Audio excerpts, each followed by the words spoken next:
Minsan, ang pinakamagandang kwento ay yung walang pilit, dahan-dahan lang, at natutunan mong mahalin habang magkasama. Ang kwento ni Mia at Alex ay isang simpleng paglalakbay ng pagkakaibigan, kilig, at mga alaalang bumabalik sa mga araw ng kabataan. Magpahinga, makinig, at mag-enjoy sa bawat hakbang ng kanilang kwento. Pagod ka na ba? Sandaling tumigil, huminga, at pahinga. I-like, subscribe, at i-share ang kwento sa mga kaibigan mong kailangan magpahinga. Comment future para sa mas maraming kwento. Magkasama sa Hakbang, Kabanata 1. Ang pagdating ni Alex, Lunes ng umaga, at para kay Mia, ito na naman ang araw na kailangan niyang magsimula ng bago. Nasa huling taon siya ng kolehiyo at nagmamadali siyang magtapos. Pero sa kabila ng lahat ng pressure, may mga maliliit na bagay na nagpapasaya sa kanya. Kagaya ng pagkakaroon ng sariling portable fan na nabili niya sa ukay-ukay at ang palaging handa niyang supply ng favorite niyang choco pies. Mga simpleng bagay na nagbibigay saya sa kanya. Ngunit sa araw na ito, may isang bagay na magiging kakaiba. Pagdating niya sa campus, may narinig siyang balita mula kay Bianca, ang kaniyang matalik na kaibigan. "Mia, grabe! May bago akong classmate sa biology," sabi ni Bianca habang sabay silang naglalakad papunta sa classroom. "Maya lang, para kang bata," sagot ni Mia, tumawa ng malakas. "1 taon na lang matatapos na tayo." "Hindi, pero ang gwapo niya seryoso. Pati si Sir Reyes, hindi maipaliwanag ang tuwa niya," sabi ni Bianca. "Kaya, alamin mo na lang kung anong klaseng tao siya." Nag-isip si Mia, medyo natulala, at pagkatapos ay nagpatuloy sa paglalakad. Hindi naman siya ganun kainteresado sa mga bagong classmate, pero sa likod ng kanyang isip may curiosity na nabuo. Pagpasok nila sa classroom, lahat ng mata ay nakatutok sa isang lalaki sa harapan ng klase. May dalang malaking bag at isang grunge shirt na may nakasulat na Nirvana. Mukhang ang typical na bad boy ng Siyamnapu. Tumayo siya at nagpakilala sa buong klase. "Hi, I'm Alex," sabi niya, sabay ngiti na para bang may charm na hindi mo kayang iwasan. Habang ang buong klase ay nakatingin, si Mia naman ay natulala. Hindi dahil sa gwapo siya, kundi dahil may something sa mga mata ni Alex. Parang may history, may misteryo. "Hi Mia," tawag ni Bianca mula sa likod. Saka lang napansin ni Mia na nakatingin si Alex sa kanya. Nataranta siya at agad na tinignan ang cellphone. "Hala, grabe," bulong ni Bianca sa kanya. "Tingnan mo, magkatabi pa kayo ng upuan." At doon na nga, walang nagawa si Mia kundi umupo na sa tabi ni Alex. Sa simula, tahimik lang sila, parang magkaibang mundo. Hindi niya maintindihan kung anong nangyayari, pero bawat minuto na lumilipas, parang may mga vibes na hindi niya kayang itanggi. Kabanata 2. Laging magkasama. 1 linggo na ang lumipas, at si Mia at Alex ay nagiging magkaibigan na. Hindi siya sanay sa mga ganitong klaseng sitwasyon, yung magka-classmate ka sa isang subject, tapos magkasama kayong mag-research, mag-group work, at magkausap ng personal. Minsan, nakangiti si Alex habang nagiging komportable siya sa kanilang mga kwentuhan. At tuwing ganun, nararamdaman ni Mia na parang may hindi pa siya naiintindihan. Isang araw, habang nag-aabang ng klase si Mia, napansin niyang may bagong cellphone si Alex, yung tipong bago sa lahat ng mata. Nang tumabi siya kay Alex sa upuan, sinadyang sumagi ang kanyang braso sa cellphone ni Alex. "Ay, sorry," agad na sabi ni Mia. "Wala yon, okay lang," sagot ni Alex, tumawa. "Sana may ganitong phone din ako nung high school pa lang. Dati, maghapon akong naghintay ng tawag mula sa mga crushes ko, tapos laging busy ang linya." Lakas makasyamnapu, sabay biro ni Mia at tumawa din sila. "Hindi pa ba kayo nakapaglaro ng mga Tamagotchi noon? Or yung mga Game Boy na parang walang katapusan sa saya?" Tanong ni Alex, na mas lalo pang nagpapaalala kay Mia sa mga oras na iyon. Alam niyang ganito ang buhay nila noon.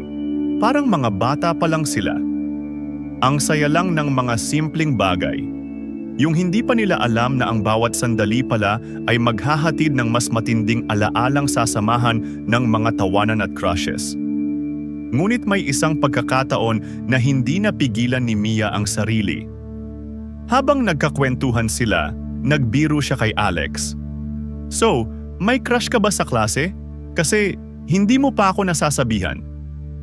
"Baka nga, pero hindi ko pa alam kung anong mangyayari," sagot ni Alex, nakatingin sa mga mata ni Mia na parang may ibig iparating.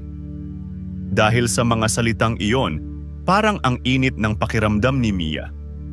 Parang may konting kaba at excitement na naramdaman sa puso niya. Baka nga, may nararamdaman si Alex para sa kanya. Pero parang hindi niya pa kayang aminin. Baka kasi maging magulo ang lahat. Kabanata 3, ang harapang tanong. Habang tumatagal ang mga araw, parang mas nagiging magaan ang bawat oras na magkasama sila ni Alex. Tuwing nagkakaroon sila ng mga group activities, hindi na siya nahihirapan na magtulungan sa kanya. Minsan, kapag gusto niyang magpahinga at mag-isip, naroroon lang si Alex, parang isang tahimik na presensya na nag-aalok ng magandang pakiramdam.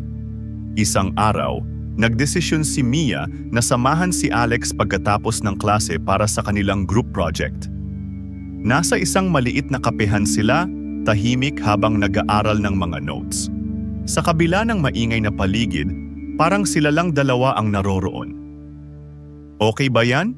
tanong ni Alex habang ipinapakita kay Mia ang pinipili niyang design para sa kanilang project. "Oo, mukhang okay," sagot ni Mia na hindi pa rin maiwasang magtago ng kaunting ngiti. Minsan, kahit anong simple lang na kilos ni Alex, parang may something na tumatakbo sa kanyang puso. Tahimik na nagpatuloy ang kanilang trabaho, pero sa kabila ng lahat ng tahimik na moments, naramdaman ni Mia na parang may kulang. Baka gusto niyang mas makilala pa si Alex, pero hindi niya alam kung paano magsimula.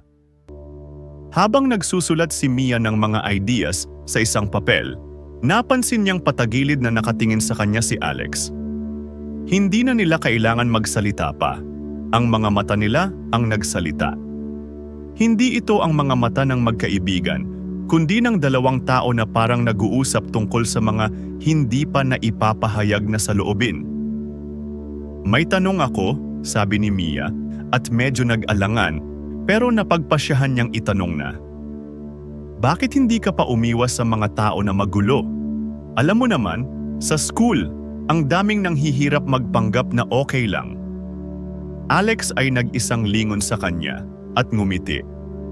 "Siguro kasi kahit anong mangyari, may mga tao pa rin na hindi kayang magsimula ng bagong kwento, di ba?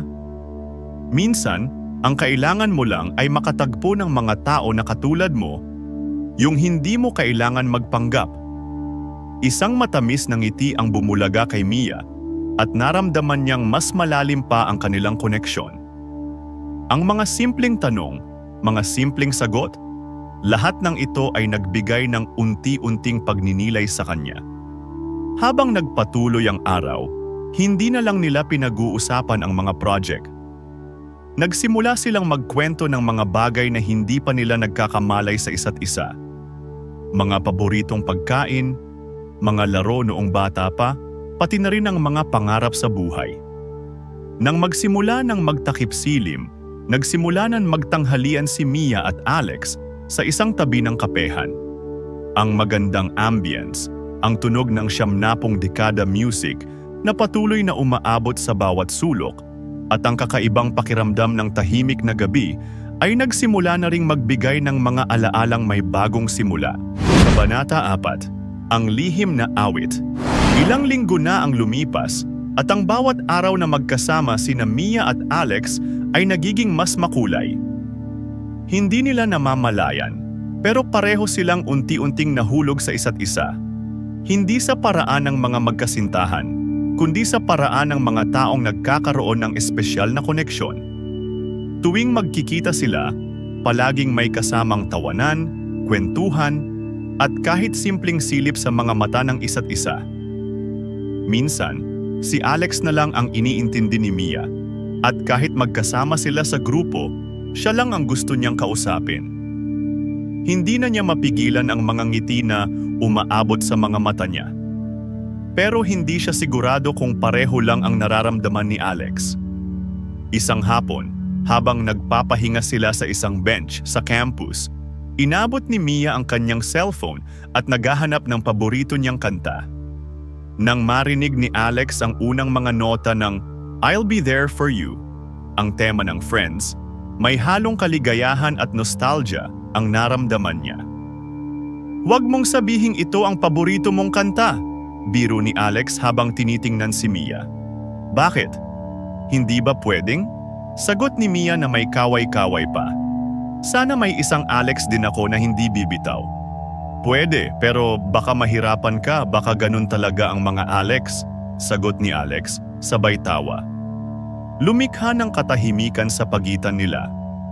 Sa mga sandaling iyon, mas naging magaan ang puso ni Mia. Parang tumigil ang oras sa kanila, ang bawat tawa at biro na nangyayari, at kahit na hindi nila sinasadya, may hindi maipaliwanag na pagnanasa ng magkakasamang sandali. Habang patuloy nilang pinapakinggan ang kanta, si Alex ay nagsimulang magbukas ng sarili. "Alam mo Mia, dati, hindi ko talaga alam kung ano ang magbibigay saysay sa buhay ko. Nung bata ako, feeling ko parati akong nag-iisa, hindi ko masabi yung mga nararamdaman ko. Pero nung dumating ako dito at nakilala kita, parang may ibang saya sa mga simpleng bagay." Si Mia ay natulala. Hindi niya inaasahan na maririnig ito kay Alex. Hindi siya sanay na makakita ng ganitong vulnerabilidad mula sa isang tao na may ganitong kalakas na personalidad. Hindi alam ni Mia kung anong sasabihin, kaya't nanatili siya sa tahimik na sandali. Nakita ni Alex na parang naguguluhan si Mia, kaya't inisip niyang baka kailangan niyang magpaliwanag. "I guess, I just wanted to say na sa kahit anong nangyari, magaan akong kasama mo. Hindi ko alam kung bakit. Wala akong plano, but being with you just feels different." Mia, na may halong kaba at saya, ay nagsimula ding magsalita. "I feel the same way, Alex. Hindi ko rin alam kung paano ko sasabihin, pero parang ang saya lang kapag magkasama tayo." Bumangon si Alex at naglakad-lakad. Paano na tayo? Baka may nangyayari sa ating dalawa na hindi natin pa kayang aminin." Nakangiti si Mia. "Sana hindi na lang tayo magtago ng mga nararamdaman." Nagpatuloy sila sa paglalakad, at habang pinapakinggan ang bawat tunog ng kanilang mga sapatos sa kalsada, naramdaman nilang mas magaan ang buhay. Walang mga tanong, walang pag-aalinlangan. Parang may mga bagong pintuan na nagsimulang magbukas sa kanilang harapan. Kabanata 5. Ang pag-amin sa huling gabi ng semesters. Nagdaan ang mga linggo at dumating ang katapusan ng semester.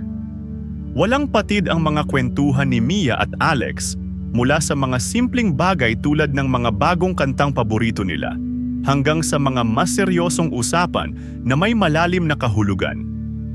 Hindi na nila kinailangan pa ng mga salitang magbubukas sa kanilang nararamdaman.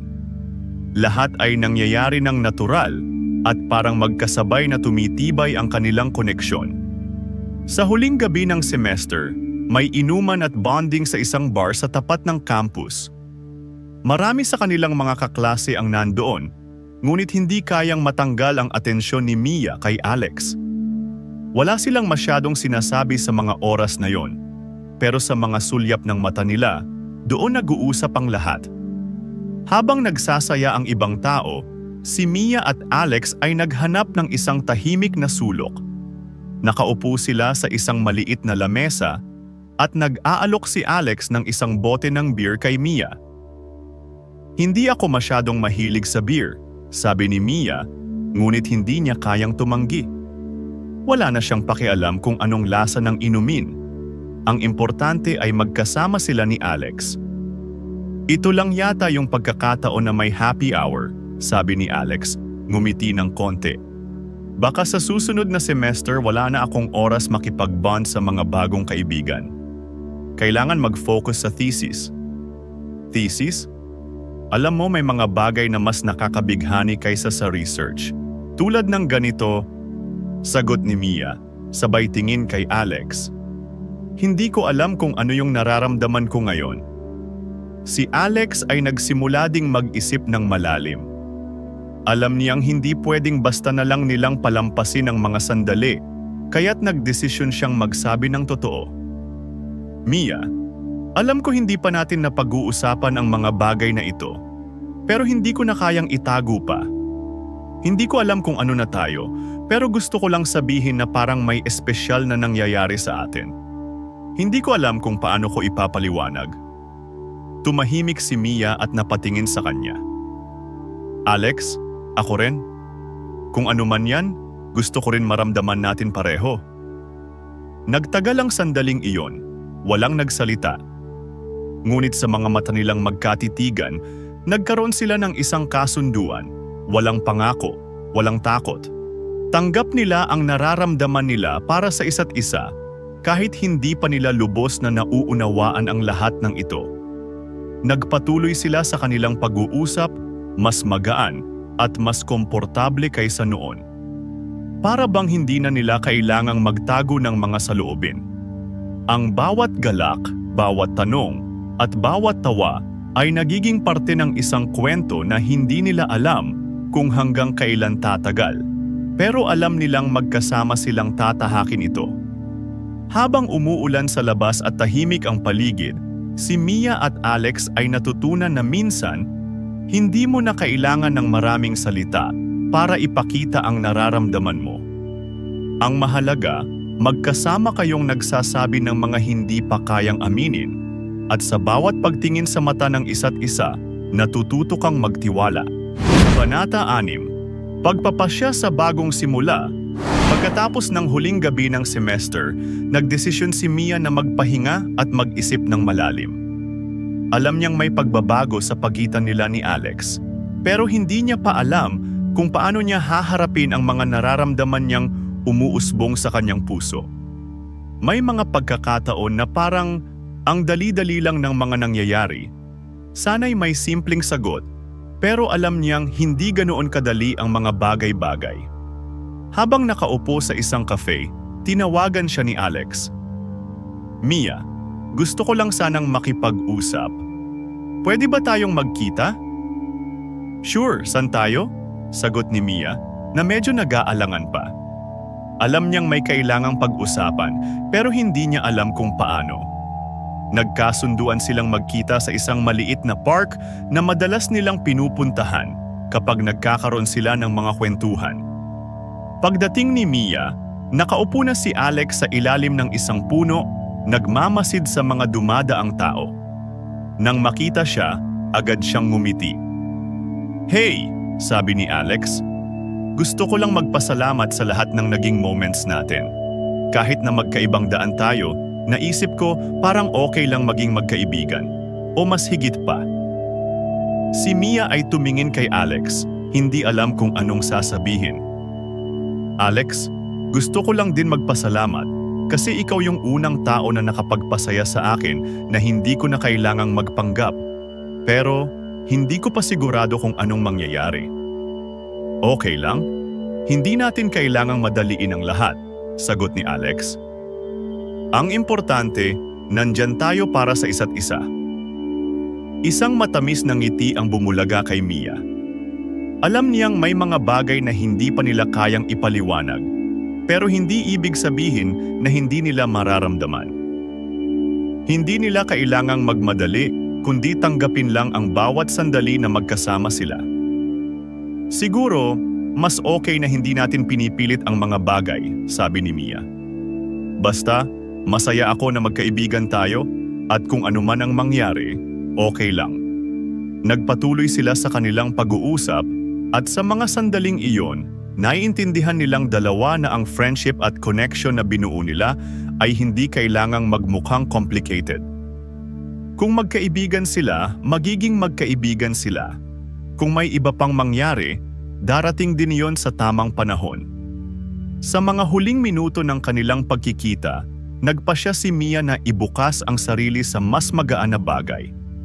Napansin niyang sa mga sandaling iyon, parang mas nagiging madali ang lahat at mas nakikita niyang may mga pagkakataon na hindi lahat ng sagot ay kailangang hanapin agad.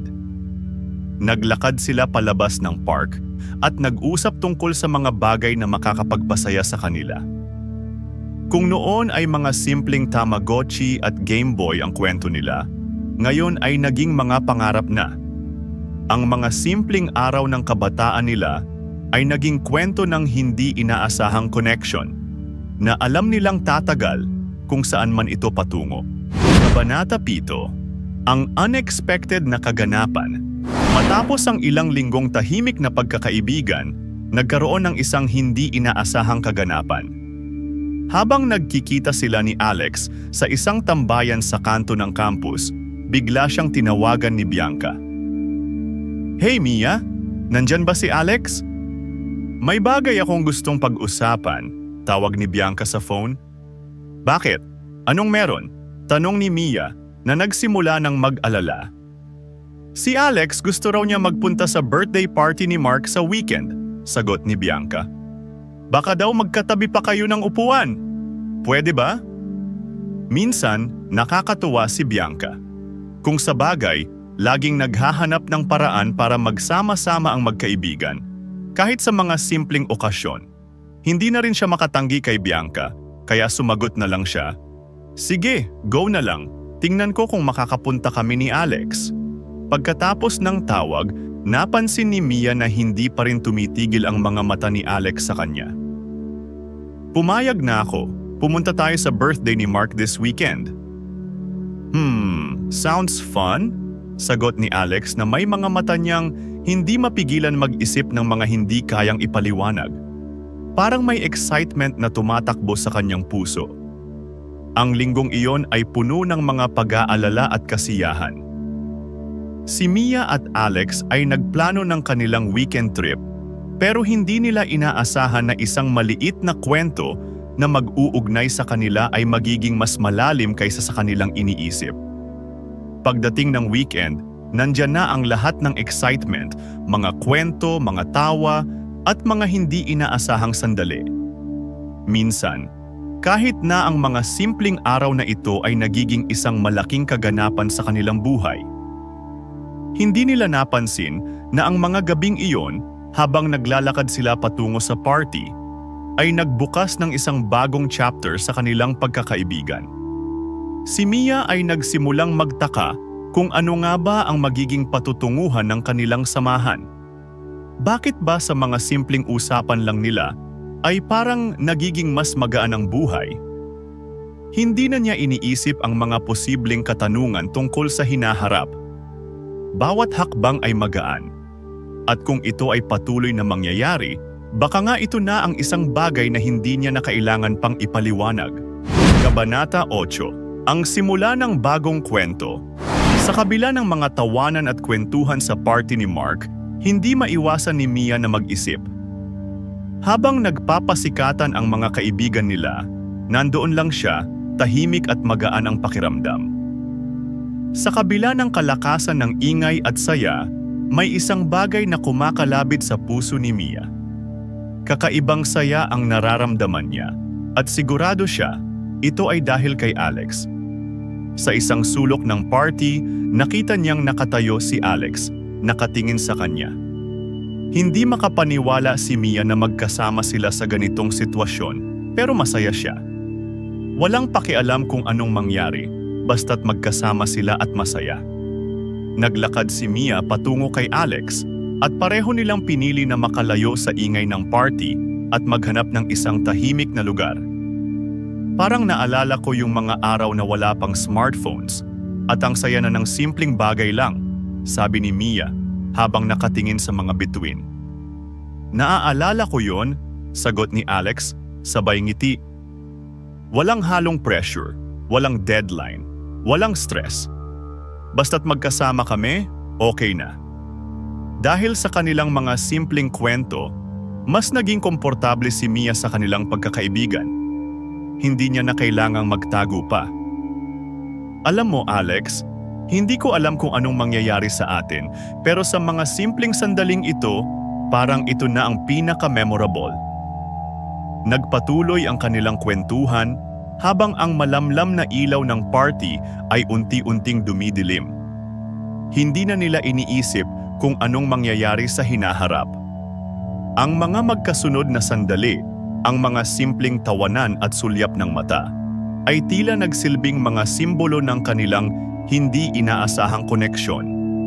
At sa bawat kwento, sa bawat titig at ngiti na nag-uusap ng walang salitang kailangan, natutunan nilang magpatawad sa mga takot at hindi sigurado.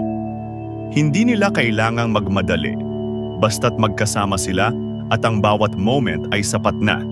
Kabanata 9, ang pagbabalik ng mga kanta. Isang linggo na ang lumipas mula sa party ni Mark at si Mia at Alex ay patuloy na nagkikita. Hindi nila ginigiit ang nararamdaman nila para sa isa't isa, pero sa bawat araw na magkasama sila, parang mas nagiging natural ang lahat. Hindi na nila kailangang magtago, ang bawat sandali ay puno ng saya at hindi nila naiisip kung anong mangyayari.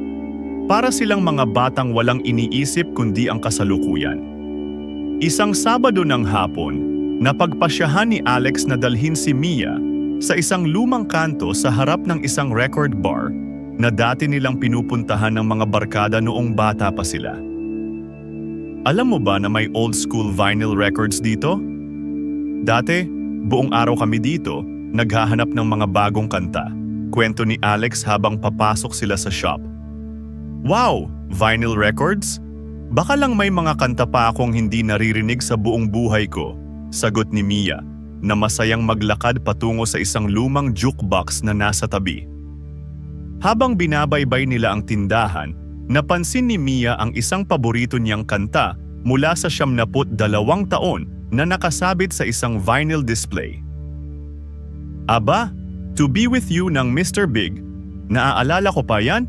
Kailangan kong marinig yan, sabi ni Mia habang inilalapit ang kamay sa record.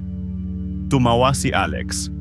Teka lang, baka magka-crush ka lang uli dyan sa lead singer. Minsan lang. Teka, isasama ko ito, sagot ni Mia, sabay hawak ng vinyl at pinatugtog nila ang kanta.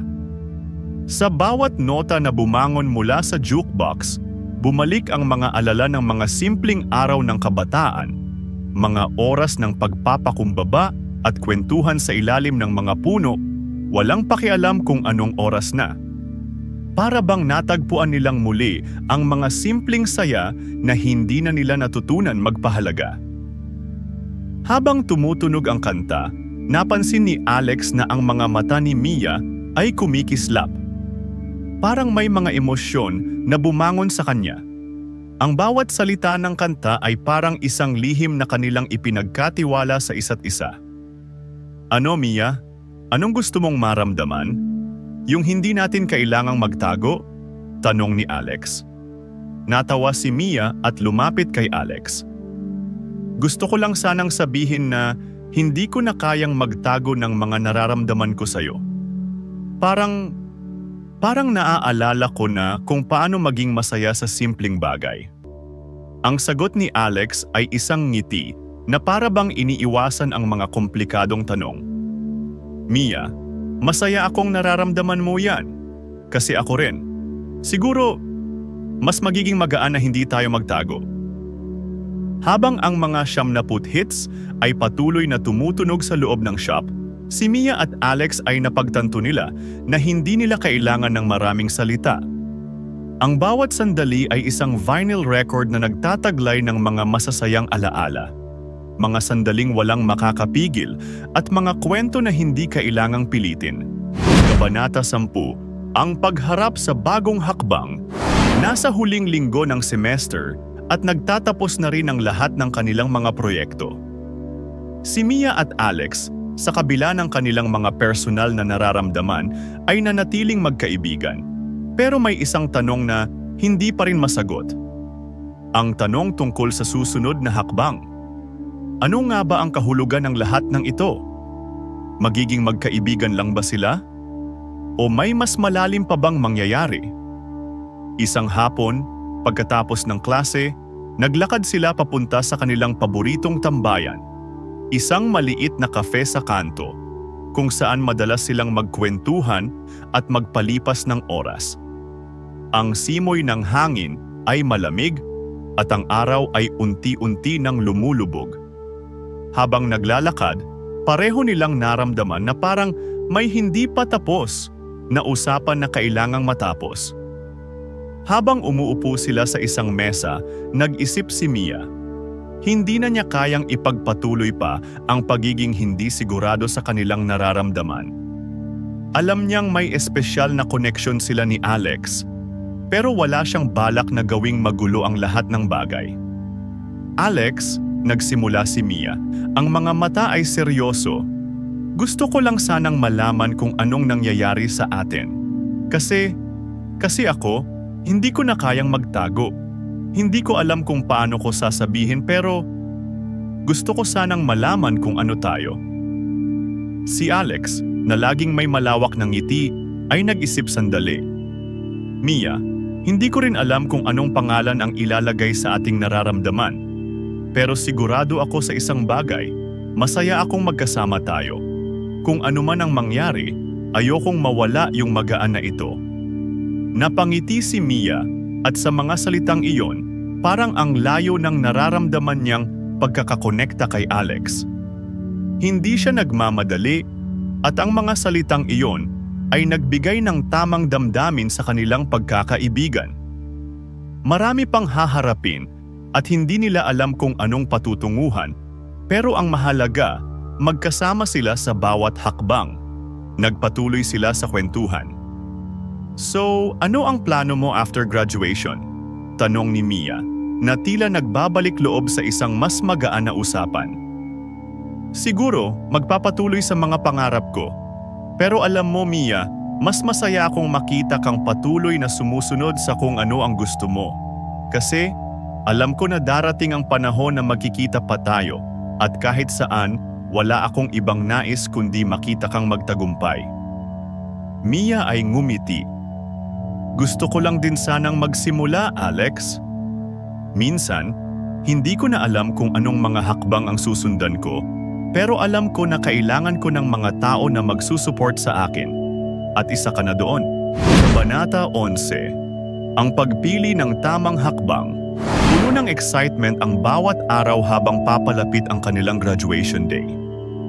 Si Mia at Alex ay parehong abala sa paghahanda para sa kanilang mga future plans.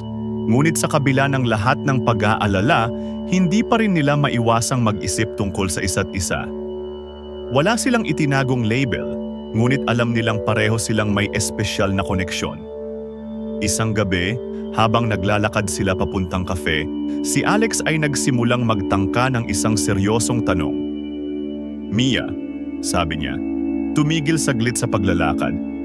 Alam ko na hindi pa natin alam ang lahat ng mangyayari, pero gusto ko lang sanang tanungin kung anong plano mo. Nag-isip si Mia sandali, ang mga matay nagsalamin ng malalim na mga emosyon. Kung ano ang plano ko? Alex, honestly, hindi ko pa rin alam. Ang dami ng gustong mangyari, pero hindi ko pa rin alam kung saan ako magsisimula. Ganon din ako, sagot ni Alex habang nakatingin sa malayo. Ang hirap kasi magplano ng buo, lalo na't may mga bagay na gusto mong mangyari, pero hindi mo alam kung paano. Pero kung ano man ang mangyari, gusto ko sanang magkasama tayo sa journey na yon. Mia ay tumahimik. Alam niyang may nararamdaman siya para kay Alex, pero ang bawat desisyon ay may kasamang takot. Hindi niya alam kung ano ang magiging next step para sa kanila. Ang pagiging magkaibigan ba ay sapat na o may higit pa bang darating? I know I'm not perfect, Mia, patuloy ni Alex. Pero sa mga sandaling ito, gusto ko lang sanang malaman na hindi tayo nagmamadali. Hindi ko alam kung anong mangyayari sa future, pero sigurado ako, ang bawat sandali na magkasama tayo ay walang kapantay. Naglakad pa sila ng magkasama, tahimik na iniisip ang kanilang mga plano at pangarap.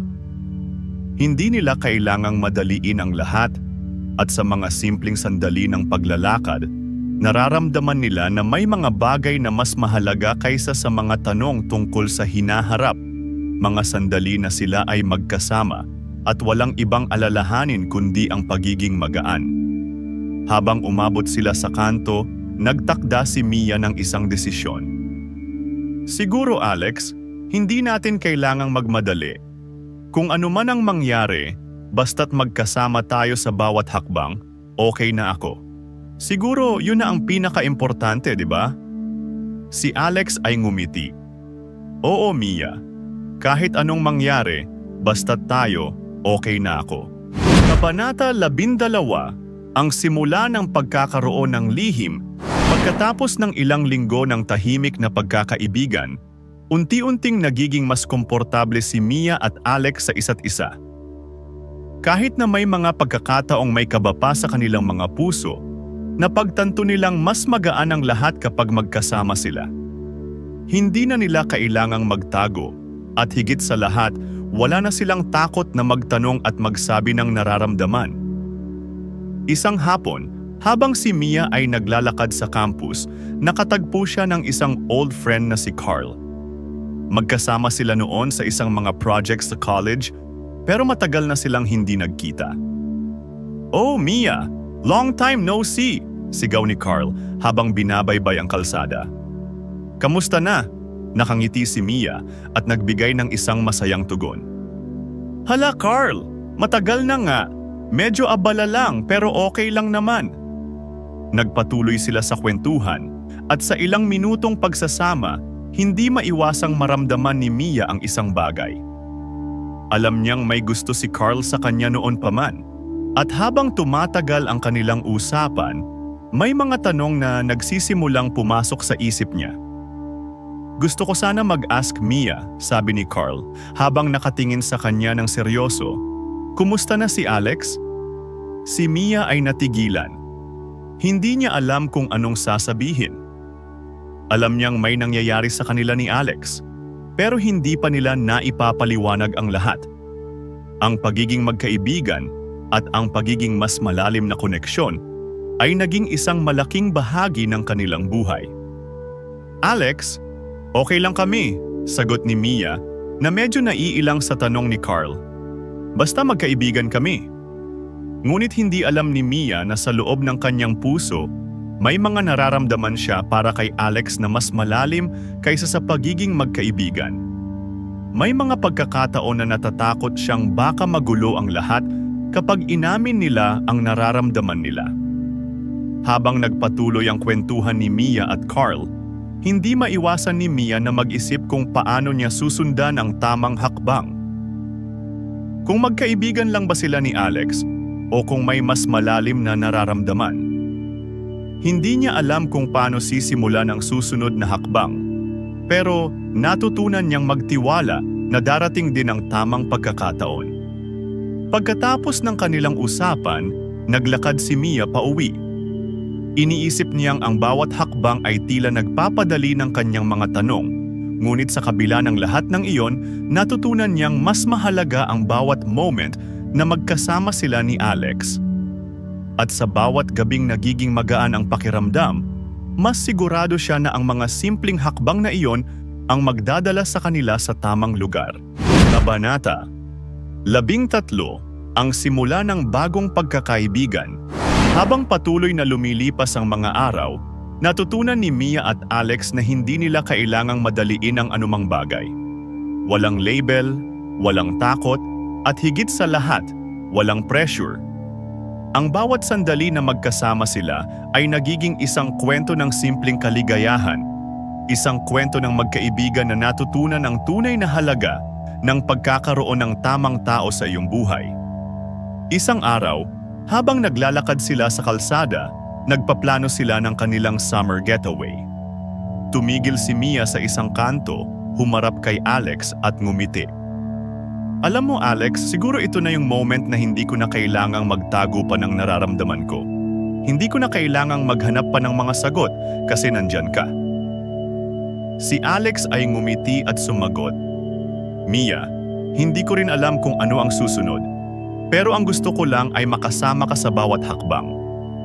Hindi ko alam kung anong mangyayari sa atin, pero sigurado akong magaan tayo sa bawat araw. Nagpatuloy sila sa kanilang lakad, magkaakbay, at sabay nilang iniiwasan ang mga tanong tungkol sa hinaharap. Natutunan nila na hindi lahat ng kwento ay kailangan ng mabilis na pagtatapos. Minsan, ang mga kwento ay mas magaan kapag pinipili mong magpatuloy lang nang walang takot at walang pressure. At sa kanilang kwento, sa simpleng mga sandali ng pagkakasama, natutunan nilang hindi nila kailangan ng mga sagot sa lahat ng tanong. Ang mahalaga ay magkasama sila at ang bawat hakbang ay isang bagong simula, isang bagong kwento na magsisimula, at ang bawat kwento ay magpapatuloy sa tamang panahon. Walang takot, walang panghihinayang. Magkasama sila at ang kwento nila ay nagsimula pa lang.